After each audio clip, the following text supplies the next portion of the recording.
Olá de novo. Na aula passada a gente viu a estrutura e a função de lipídios. Hoje a gente vai ver como lipídios são metabolizados. Na verdade, na aula passada a gente viu que lipídios são muito diversos, tanto na sua estrutura e na sua função. Isso significa que metabolismo de lipídios tem muita diversidade também.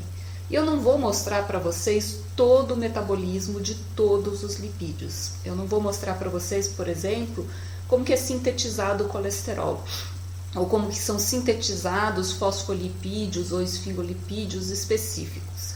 Eu vou mostrar para vocês de maneira bastante geral como que são sintetizados e degradados os ácidos graxos, que são os componentes principais da maioria dos lipídios que a gente tem.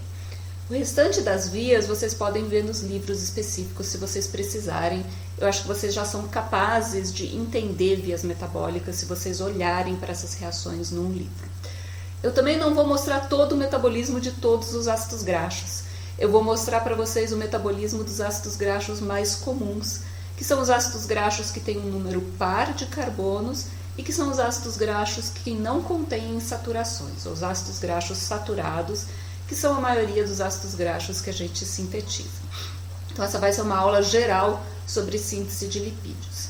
Eu quero que vocês foquem de novo, como sempre, no entendimento do processo e principalmente no entendimento da regulação do processo. E é isso que eu quero mostrar para vocês mais para o final da aula com mais detalhes. Então vamos ver síntese e degradação de ácidos graxos, começando com a degradação de ácidos graxos. Primeiro, de onde vêm ácidos graxos para serem degradados? Esses ácidos graxos vêm de triacilgliceróis, principalmente, que são a nossa forma de estocagem de energia mais eficiente. Todos nós estocamos triacilgliceróis, estocamos lipídios nessa forma, e é deles que vem a maioria dos ácidos graxos que a gente vai degradar. Triacilgliceróis vão formar ácidos graxos na presença de hormônios, quando ou o glucagon ou a adrenalina se ligam a receptores na membrana celular, tipicamente de adipócitos, que contém muito triacilglicerol, ou outro tipo de célula que armazena triacilglicerol. A ativação desses receptores, por mecanismos que a gente vai ver mais tarde em mais detalhes, vai levar à ativação da proteína quinase A, que vai fazer duas coisas. Ela vai fosforilar uma proteína chamada perilipina, que está na superfície da gotícula de gordura dentro da célula. Isso vai permitir que enzimas do citosol tenham acesso aos triacilgliceróis que estão dentro dessa gotícula de gordura. Além disso, a pKa fosforila e ativa uma enzima citosólica chamada lipase hormônio sensível. É um nome bastante apto porque é uma lipase que quebra triacilgliceróis e é sensível à presença de hormônios. A lipase hormônio sensível fosforilada é ativa e vai promover a hidrólise de um triacilglicerol em uma molécula de glicerol e 3 ácidos graxos. Esses ácidos graxos, então, caem na corrente sanguínea e podem ser usados por várias células diferentes como fonte de energia. O exemplo aqui é uma célula muscular, porque realmente células musculares usam muito ácido graxo como fonte de energia, usam muitas fontes de energia diferentes. Vamos ver então o que acontece com o glicerol e depois o que acontece com os ácidos graxos. O glicerol tem um destino bastante simples, porque vocês já viram as vias que ele é metabolizado. Primeiro, o glicerol pode ser fosforilado por uma quinase, chamada glicerol-quinase, formando glicerol 3-fosfato. A partir daqui são reações que vocês já viram. Glicerol 3-fosfato pode ser transformado através de uma oxidorredução, através de transferência de elétrons à NAD, em dihidroxiacetona-fosfato. E dihidroxiacetona-fosfato pode ou descer a via glicolítica, na maioria das células, ou fazer neoglicogênese, se for uma célula de fígado. Então, a partir de dihidroxiacetona-fosfato, os destinos metabólicos são as vias metabólicas que vocês já viram. E o ácido graxo? O ácido graxo é metabolizado através de 3 vias metabólicas distintas, 2 das quais vocês já viram. Então, a primeira via metabólica é a nova, que nós vamos ver hoje, que vai pegar esse ácido graxo com vários carbonos e quebrar esse ácido graxo em moléculas de 2 carbonos cada. Esses 2 carbonos, na verdade, formam a acetilcoenzima A. Acetil-CoA vai então entrar no ciclo de Krebs, onde vai ser degradada a CO2 e vai formar NADs e FADs. Esses NADs e FADs do ciclo de Krebs vão se somar a NADs e FADs que são formados nessa quebra do ácido graxo, que chama beta-oxidação. E todos os NADs e FADs vão ser reoxidados na cadeia de transporte de elétrons mitocondrial, fazendo fosforilação oxidativa e gerando moléculas de ATP. O ciclo do ácido cítrico, ou ciclo de Krebs, vocês já viram. Fosforilação oxidativa, vocês já viram. Falta ver a beta-oxidação. A beta-oxidação se inicia por um processo de ativação. É uma primeira enzima que vai ter um investimento energético nessa molécula e que vai determinar a atividade dessa via. O que acontece é que o ácido graxo, que está aqui representado como um ácido, com uma cadeia carbônica variável, vai ser ativado através da ligação de uma molécula de coenzima A. Para essa molécula de coenzima A ser ligada ao ácido graxo é necessária energia. Essa energia vem da quebra de uma molécula de ATP. Essa molécula de ATP é quebrada entre o primeiro e o segundo fosfato. Isso libera pirofosfato, que é logo quebrado novamente em duas moléculas de fosfato por pirofosfatases. Isso significa que o investimento energético para ativar uma molécula de ácido graxo quebra duas ligações fosfóricas do ATP. Então é como se custasse duas moléculas de ATP. É formado AMP e duas moléculas de fosfato, além do ácido graxo ligado na coenzima A. Isso se chama acil-coenzima A. Acil é um nome genérico para um número de carbonos variáveis. A acetil-coenzima A é uma acil-coenzima A de 2 carbonos. A acil-coenzima A vai ser então degradada. A acil-coenzima A sintetase, a enzima que faz isso, é uma enzima citosólica. Então a acil-CoA é formada fora da mitocôndria. Mas a degradação de ácidos graxos acontece dentro da mitocôndria. Então, para a degradação acontecer, a acil-CoA precisa entrar na mitocôndria. Mas nós já vimos que a mitocôndria não tem transportadores de qualquer molécula para dentro dela. E, na verdade, a mitocôndria não tem transportadores de acil-coenzima A para dentro dela. Em vez disso, ela tem transportadores de acil-carnitina, ou seja, um ácido graxo ligado a uma carnitina. O ácido graxo é transportado para dentro da mitocôndria, sendo transformado primeiro em acil-carnitina. Então, ele perde a coenzima A e uma carnitina se liga no lugar da coenzima A, formando a acil-carnitina. A acil-carnitina é então transportada para dentro da mitocôndria.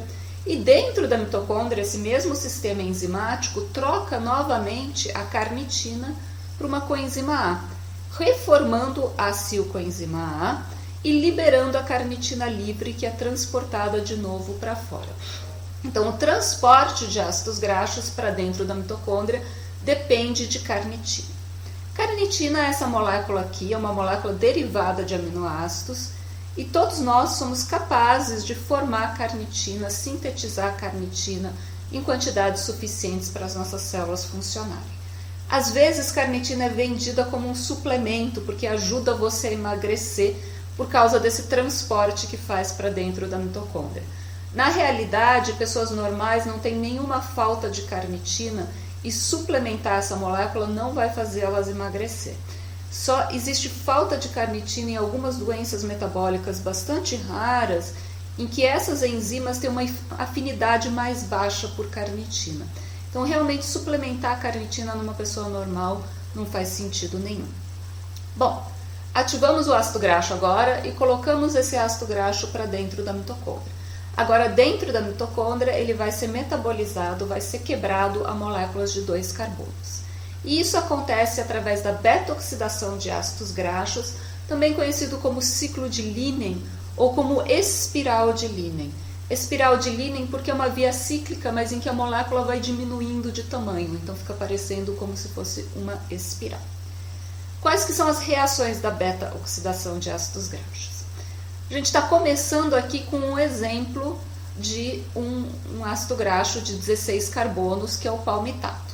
Então, esse é um palmitato ligado a uma coenzima A, que se chama palmitoil-coenzima A.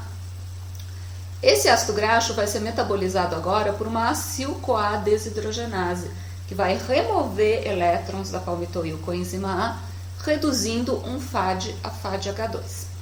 Essa reação ocorre próxima da membrana mitocondrial e os elétrons desse FAD são transferidos diretamente para a coenzima Q. A mesma coenzima Q que a gente já viu receber elétrons da succinato desidrogenase ou do complexo 2 e também que a gente já viu receber elétrons da glicerol 3-fosfato desidrogenase mitocondrial.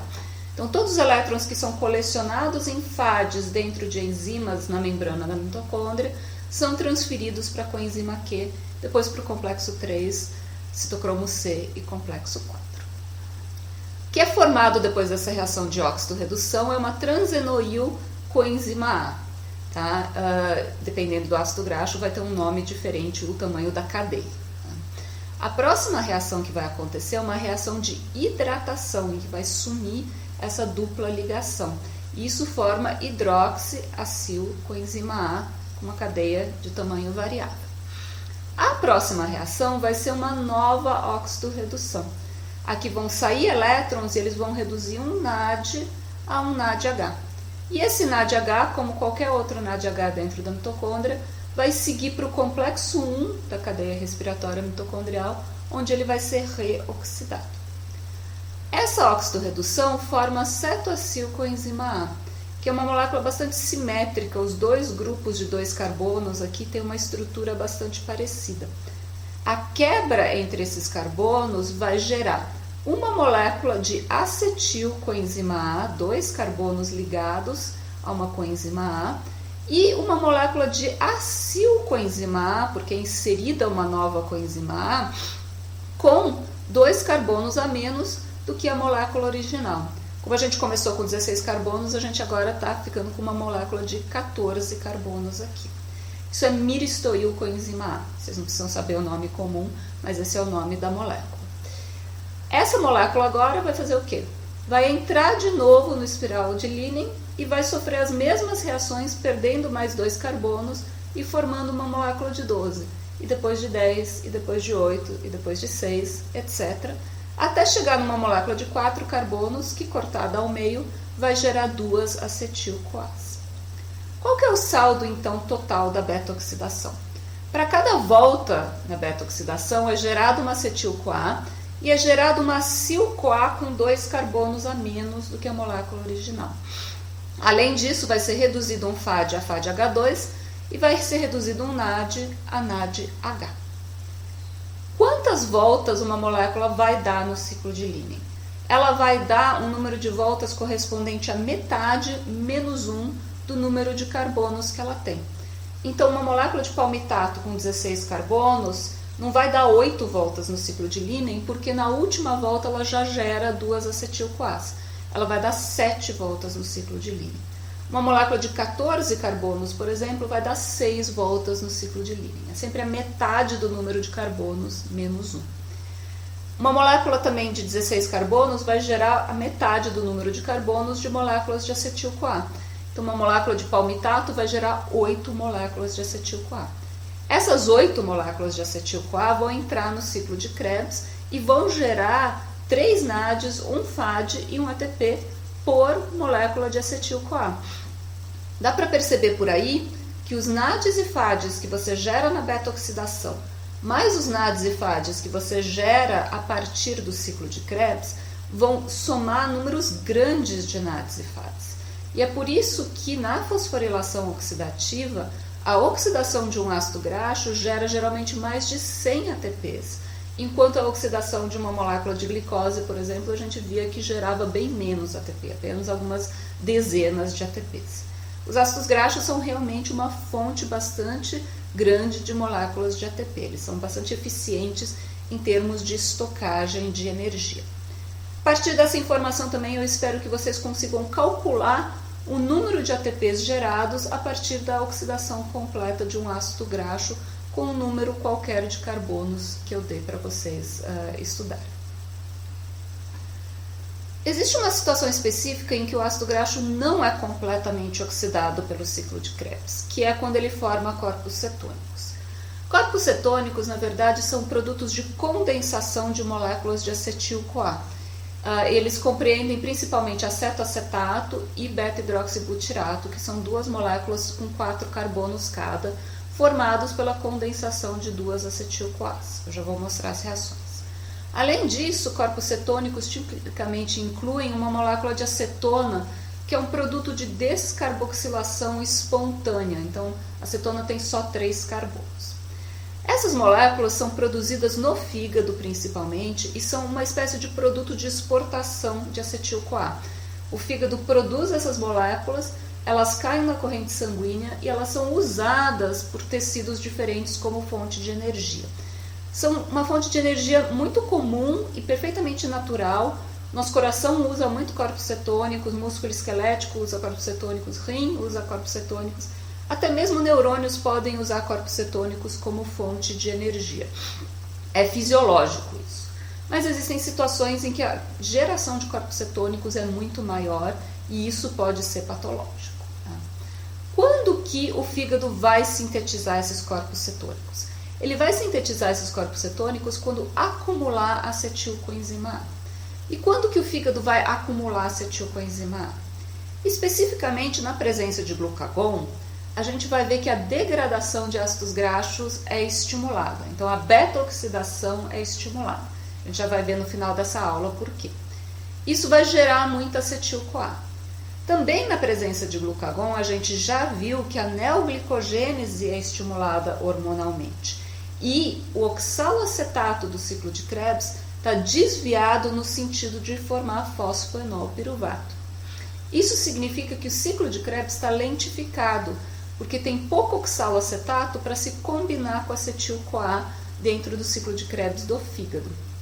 Nessa situação, uma situação de jejum, o fígado vai produzir acetil-CoA de exportação, que são os corpos cetônicos, e esses corpos cetônicos vão cair na corrente sanguínea. De novo, uma coisa perfeitamente normal e fisiológica, todos nós produzimos corpos cetônicos durante períodos de jejum normal.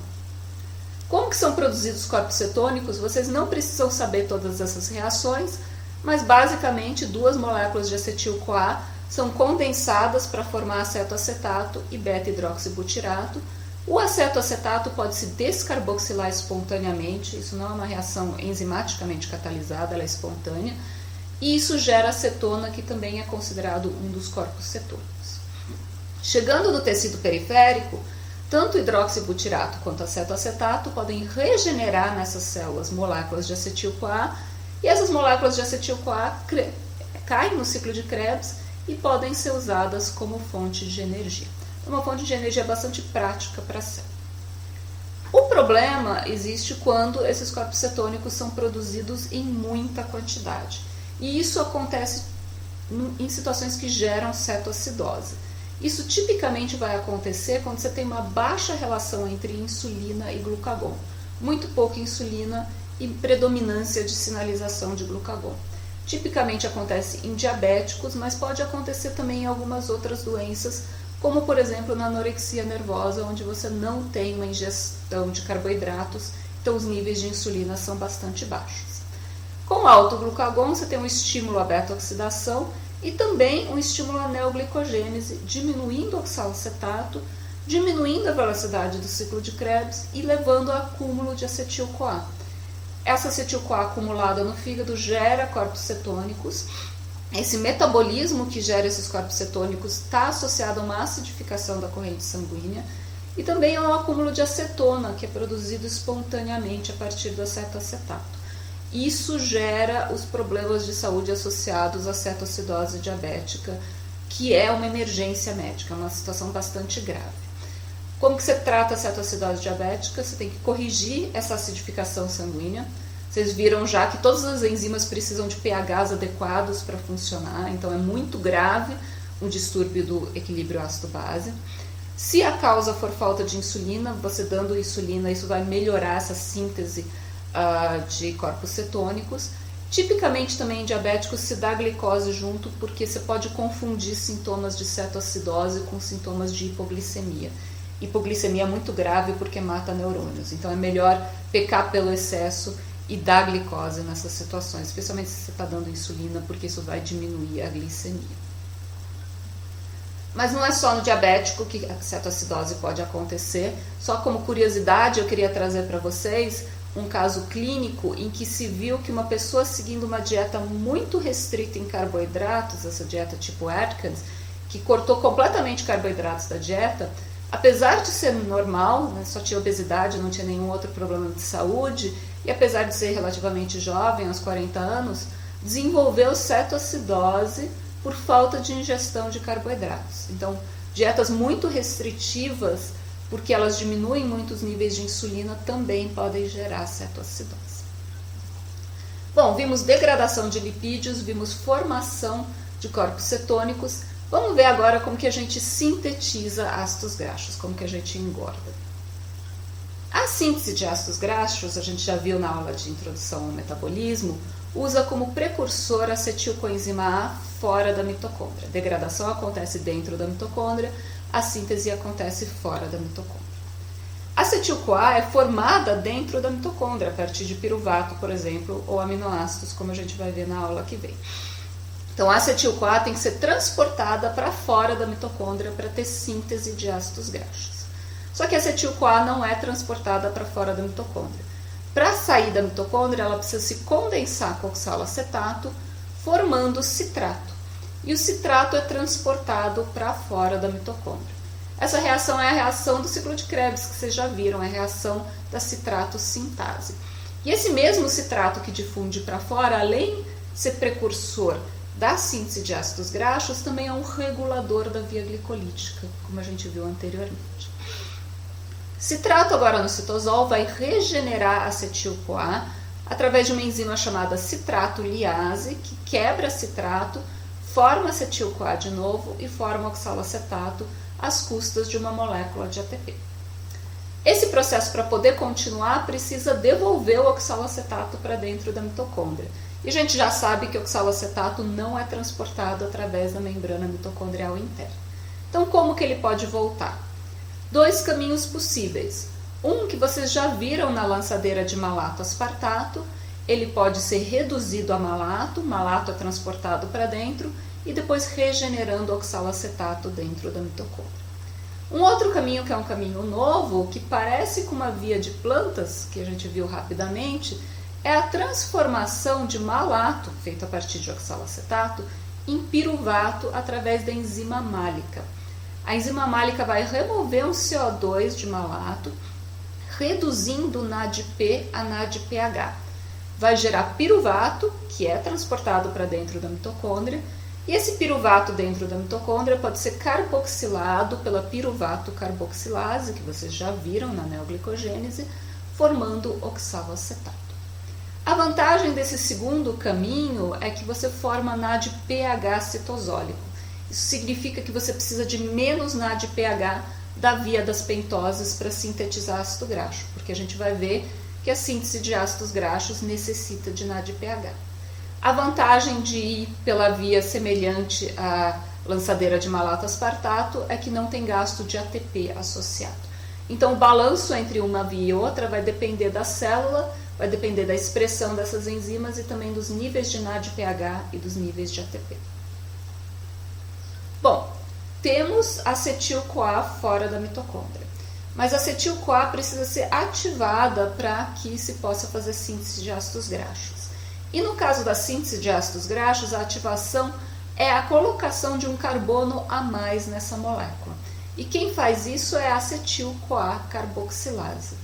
A acetil-CoA carboxilase vai usar a biotina, que vai segurar uma molécula de bicarbonato, isso parece com a piruvato carboxilase, o que a gente viu antes, e às custas de ATP vai pegar uma molécula de acetil-CoA e colocar um carbono a mais nessa acetil-CoA, gerando uma molécula de 3 carbonos, que é a malonil-CoA.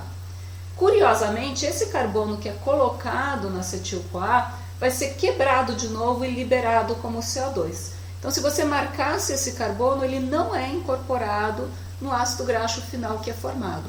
Mas é necessária essa colocação desse carbono temporária na molécula como forma de energização dessa molécula, para permitir termodinamicamente as sínteses futuras.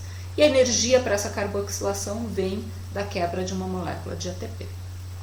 Temos então agora malonil-CoA, que é o precursor para a síntese de carboidratos. A malonil-CoA vai ser combinada com uma acetil-CoA e várias outras malonil-CoAs através de um sistema enzimático que se chama sintase de ácidos graxos, ou proteína carreadora de acila. Na verdade, são várias atividades enzimáticas juntas num complexo multiproteico que vai sintetizar essa molécula de ácido graxo. A gente não vai ver todas essas reações em todos os seus detalhes, nem a estrutura desse complexo proteico que está aqui resumido, né, no slide do livro do Leninger, mais ou menos como se fosse um disco voador. Basicamente, a síntese de ácidos graxos começa com uma única molécula de acetil-CoA. Essa acetil-CoA vai se ligar nesse complexo proteico que vai fazer o ácido graxo. Dali em diante vão vir moléculas de malonil-CoA que vão se condensar com essa acetil-CoA inicial.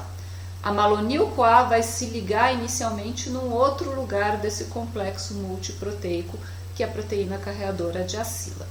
Com isso vai perder a coenzima A, mas vai ainda permanecer com 3 carbonos. Então temos agora a malonil-CoA, que era malonil-CoA, né? Agora só tem o grupo malonil aqui, e o grupo acetato ligado a esse complexo enzimático que sintetiza ácidos graxos. O próximo passo vai ser uma condensação de 2 carbonos do grupo malonil com os 2 carbonos do grupo acetil, liberando aquele CO2 que era a fonte de energia para a malonil poder se condensar com acetil. Isso vai formar um grupo acetoacetil e uma molécula de CO2. Temos agora 4 carbonos ligados. O próximo passo é uma redução dessa molécula usando elétrons provenientes de NADPH e oxidando esse NADPH a NADP+. Temos agora 4 carbonos um pouco mais reduzidos. Próximo passo vai ser uma desidratação com formação de uma dupla ligação entre esses 2 carbonos. E aí depois mais um passo de redução usando elétrons de NADPH para formar um pequeno ácido graxo de 4 carbonos totalmente saturado. Esses passos são semelhantes aos passos que vocês viram na degradação de ácidos graxos, só que é ao contrário. Né? Lá vocês viram uma óxido-redução, uma hidratação, uma óxido-redução de novo e depois uma quebra entre os 2 carbonos. Os passos enzimáticos são mais ou menos o contrário da degradação quando você faz a síntese. Bom, agora temos um pequeno ácido graxo de 4 carbonos. A seguir, o que vai acontecer é que esse pequeno ácido graxo de 4 carbonos que a gente acabou de formar vai receber mais carbonos de uma nova malonil coenzima A. Essa nova malonil coenzima A vai se ligar nesse ácido graxo, perder CO2, ser reduzida por mais 2 NADPHs e vai formar um ácido graxo de 6 carbonos. Aí vai vir mais uma malonil-CoA, mais 2 NADPHs e formar mais um ácido graxo de 8 carbonos. Mais 2 carbonos vindo de mais uma malonil-CoA, vai para 10, 12, 14, até formar um ácido graxo típico de 16 carbonos, que é muito comumente produzido em animais como nós. Então vão sendo adicionados 2 carbonos de cada vez até formar o palmitato, que é um ácido graxo de 16 carbonos. Qual que é a estequiometria de tudo isso? A gente começou com uma molécula de acetil-CoA. Aí, para formar uma molécula de palmitato, a gente adicionou 7 malonil-CoAs, cada uma delas trazendo mais 2 carbonos. E para cada malonil-CoA, a gente também usou elétrons de 2 NADPHs. Então a gente usou 14 NADPHs no final para formar uma molécula de palmitato, liberar 7 CO2 a partir dessas malonil-CoAs, oxidar aqueles NADPHs e também liberar 8 coenzimas A, 7 da malonil-CoA e uma da acetil-CoA. Acontece que essas 7 malonil-CoAs vieram de 7 acetil-CoAs que foram carboxiladas pela acetil-CoA carboxilase, às custas de 7 moléculas de ATP. Então, para formar essas 7 malonil-CoAs, a gente usou 7 acetil-CoAs e 7 CO2.